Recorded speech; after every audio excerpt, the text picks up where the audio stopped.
আসসালামু আলাইকুম। আশা করি সবাই অনেক অনেক ভালো আছেন।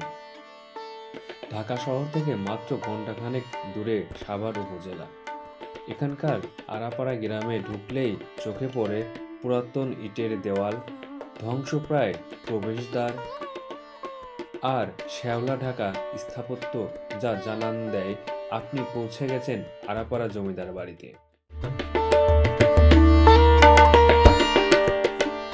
স্থানীয় বর্ণনা ও জেলাভিত্তিক লোককথা অনুযায়ী আড়াপাড়া জমিদার বাড়িটি নির্মিত হয়েছিল প্রায় শতবর্ষ আগে।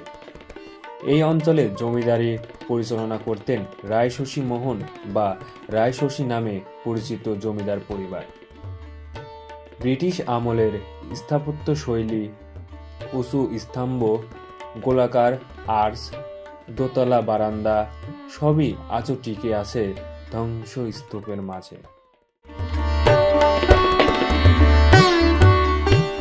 পুরো এলাকা জুড়ে ছিল দুটি প্রধান ভবন, একটি মন্দির, একটি বড় পুকুর আর বিশাল বাগান।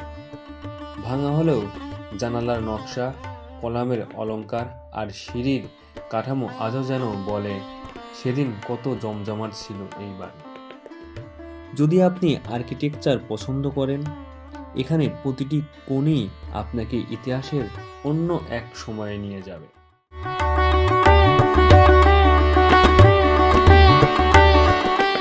কিন্তু দুঃখের বিষয়, অযত্ন আর সময়ের ক্ষয়ে বাড়িটির বেশিরভাগ অংশ এখন ভগ্নপ্রায়। অনেক ছাদ ধসে পড়েছে, দেওয়ালে বড় ফাটল, কাঠামোর অনেক জায়গা ঝুঁকিপূর্ণ। তবুও আশেপাশের বসবাসকারী, বংশধর ও এলাকাবাসী সীমিতভাবে জায়গাটি দেখাশোনা করেন, তাই পুরোপুরি পরিত্যক্ত নয়।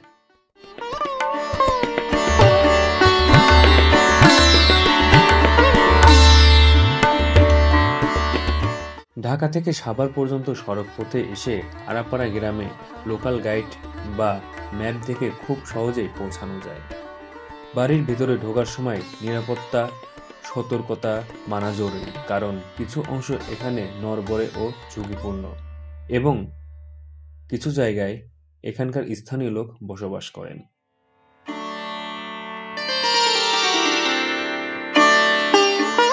সময়ের স্রোতে অনেক জমিদার বাড়ি হারিয়ে গেছে, আড়াপাড়া জমিদার বাড়িও সেই তালিকায় দ্রুত এগোচ্ছে। কিন্তু যতদিন টিকে আছে ততদিন ইতিহাস প্রেমীদের মনে ছাপ রেখে যাবে।